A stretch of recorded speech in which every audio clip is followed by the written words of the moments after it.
somehow I'm the one getting paid. Like somebody being paid. And I may go do that after the show is over. Because this noise that Seth Rollins played sounded exactly like the mummy's voice that they recreated on National Geographic. Scientists were able to mimic Nessie Amun's voice by recreating his mouth and vocal cords with a 3D printer. It allowed them to produce a single sound.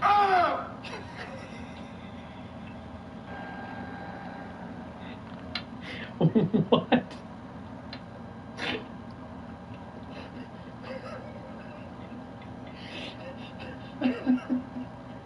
It allowed them to produce a single sound.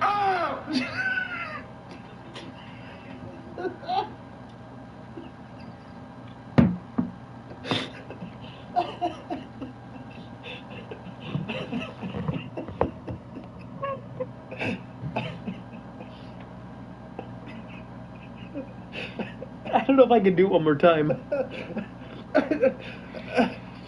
It allowed them to produce a single sound.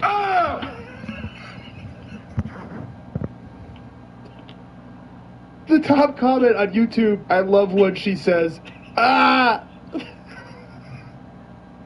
If you enjoy these videos...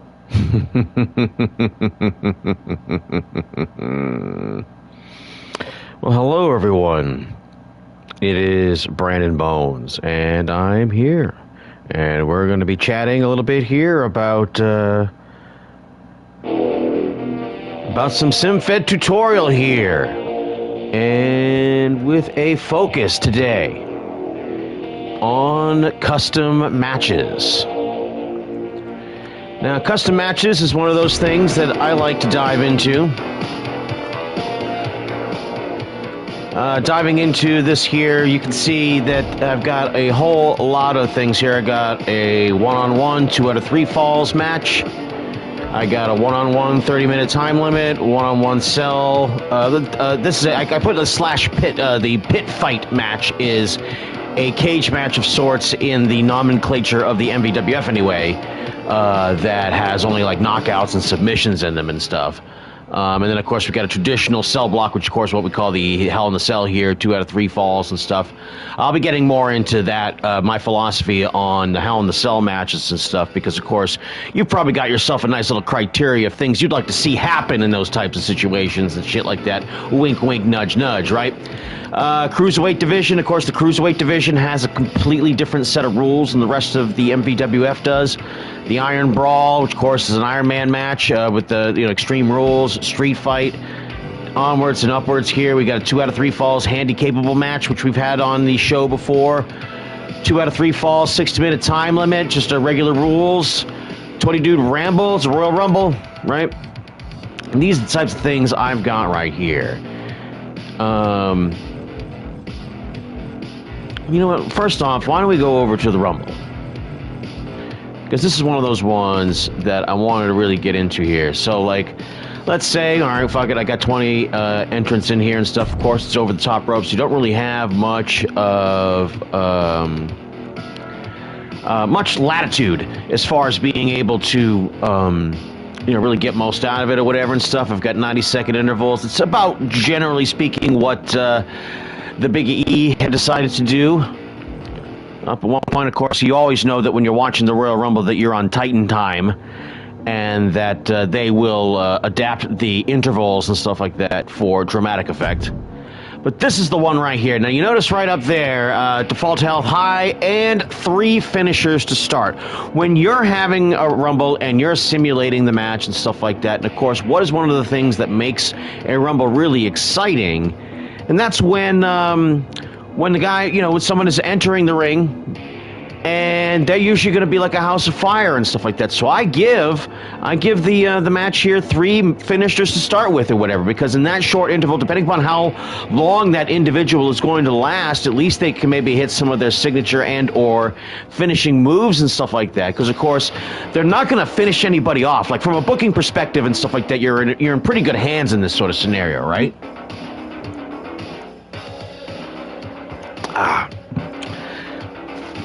Sip of water for the working man. Quote Stone Cold Steve Austin. But you know what I'm saying? Like, so when it comes to your approach to, like, you know, when you have a Rumble, you know, I mean, of course, this one is just one that I use. Like, if I have, like, fewer dudes, you know, in a Rumble or whatever, I'm probably not going to put as many individuals in there, or, you know, and it's not going to be as high up on the card, or at least hold the kind of prestige that the Royal Rumble would be as, you know, having its own designated pay-per-view or whatever. But I think I really like the approach that, like, when you give all the entrants a finisher, you know, finishers or a finisher to start with, this is definitely something you might want to experiment with. And I think you might get more exciting matches that way.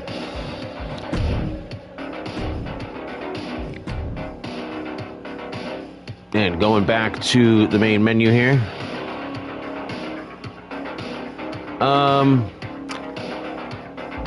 Let's see here. So, Cruiserweight division is one of those ones, like I've mentioned before, and I talk about it all the time in the broadcast, where the Cruiserweight division, to make it stand out as somewhat different from the other divisions, the heavyweight divisions and the tag team division and whatnot. And again, it is another way, a free special effect, if you will, as far as, like, how you can get a lot of performance here. Now, this is really where the meat of it is here and stuff here. So the DQs are on, no rope breaks, no countouts, falls count, do not count anywhere and stuff. So they always got to get it back in the ring, even though there's no count out outside the ring and there's no falls count anywhere. So you know what I mean? So they're almost like encouraged by these rules to do the top rope diving moves the way that you'd want out of, like, a division, which, you know, the epitome of a cruiserweight style, you know, division is maybe mid-90s New Japan, late 90s WCW. You know what I'm saying? Like, so, like, and Ring of Honor, when they decided to introduce the Pure division, basically kind of came from the same point of view here and stuff, you know, where limited number of rope breaks, and after you've used up your rope breaks, then it might either cause a disqualification or be a technical submission. You know, it's different little things that you can use to apply to it or whatever, as far as, like, having something different on the show. Because, again, I mean, if you want, like, a template for, like, probably one of the best booked shows as far as, like, variety goes, WrestleMania 17, man. I mean, I could just, like, rifle off all of these fucking matches right off the top of my head, right? So from the main event down, you've got, like, a championship match between the two biggest stars in the show.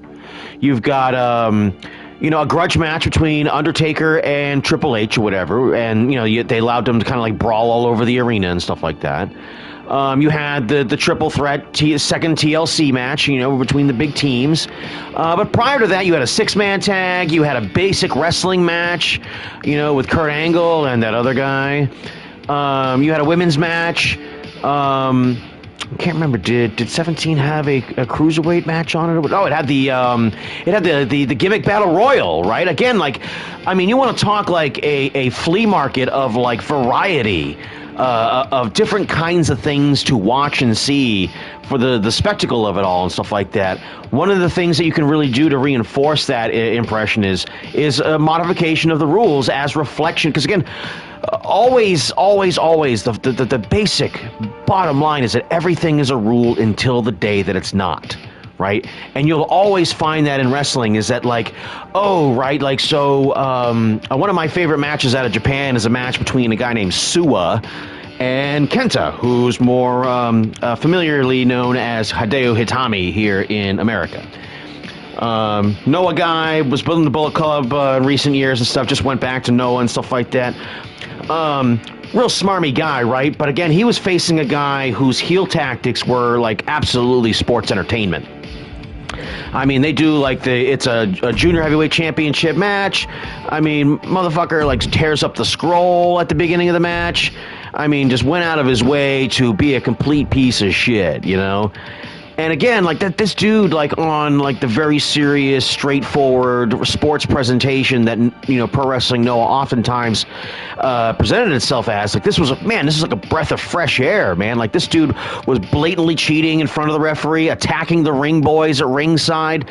I mean, again, like you got to imagine how much this match really stood out on, whereas like in the Japanese booking and stuff that like, your house shows, it's all tag team matches, and it's all basically like what, rubbing two sticks together to see kind of like what manages to create some heat or whatever and stuff. And it almost seems kind of like happen kind of naturally or whatever, Oh, hey, Dragonheart's in the chat here, right? Dragonheart is a good example. Like the NWA is a good example of having a philosophical approach to adhering to a strict set of rules, and then letting it be kind of like your overall like the character of your company, right? So in the NWA, Nonstop Wrestling Alliance, run by Dragonheart, Gerard187 here in the chat right now. I mean, almost all of the matches in the NWA don't have any time limits. 10 count outside the ring. Disqualifications are on, and they're generally 2 out of 3 falls. And boy, I gotta say, like if I'm being honest or whatever and stuff, I gotta feel like maybe 2K25 might be being kinder to his show than maybe 2K24, maybe 2K23 was. Because, man, I think the matches are just so much better now because, again, like, sometimes, man, you can almost set your watch at one point to when, like, sometimes when the matches were going to end. But every once in a while, I mean, the game does throw you those curveballs and stuff like that, which is also kind of delicious in its own way or whatever, because then you get, like, a Shadow Tomura match or whatever that, like, even in the repetition of the grind of a guy that like tends to like to do maybe like 1 to 3 shows in a week or whatever and stuff like that, or say maybe bang them all out in a weekend or whatever.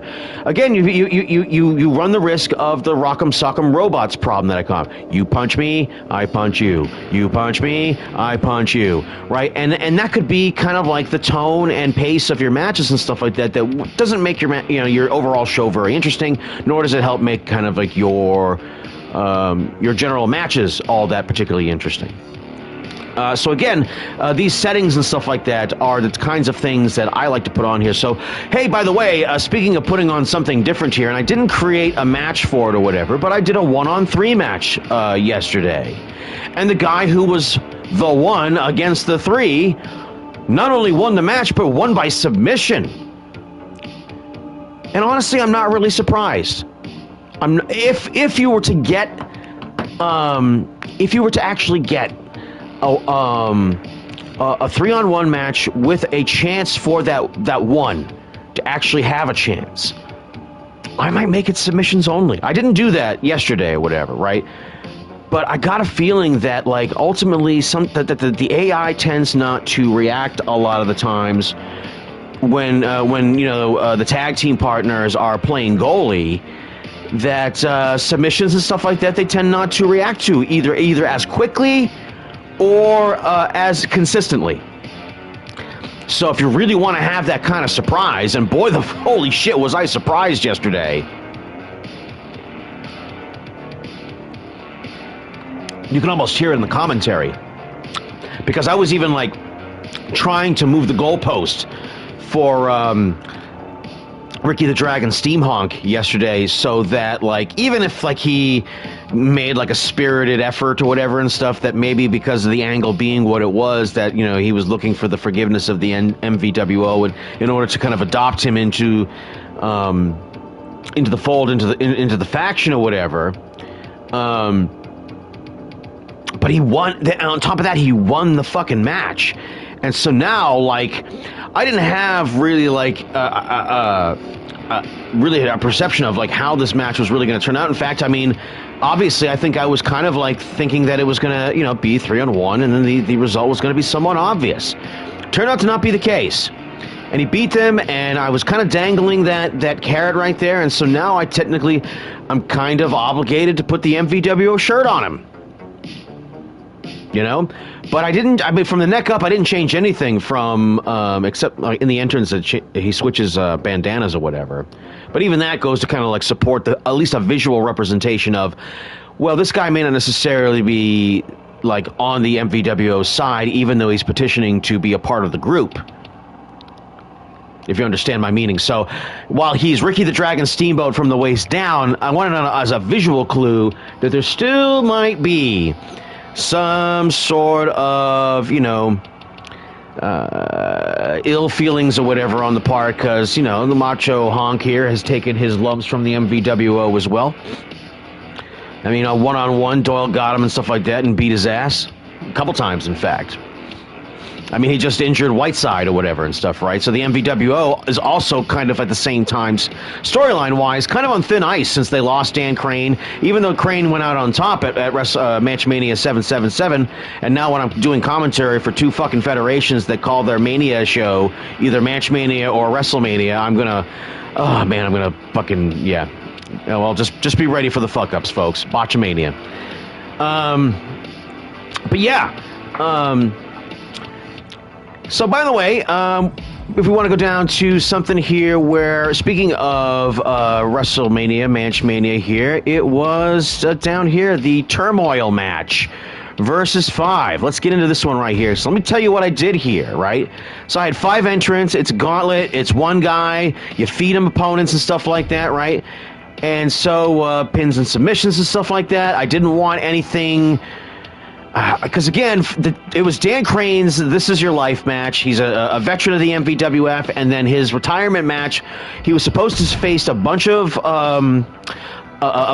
people from his past that were going to, you know, each individual that was going to come out to face him, you know, it was him and it was against 4 guys, whatever, so 5 guys in total.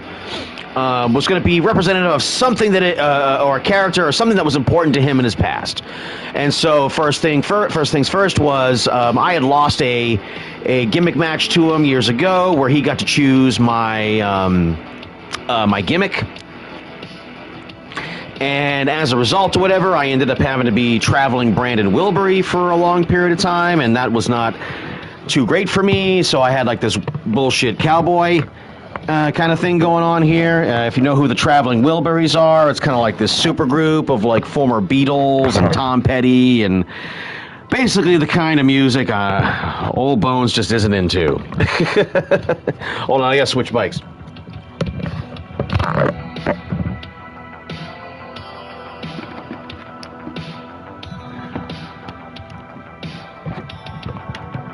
Yeah, so the music mic was over there and that controller was running low on juice, and of course I looped it right through the fucking headphones. I almost knocked everything on the ground, as I almost always do.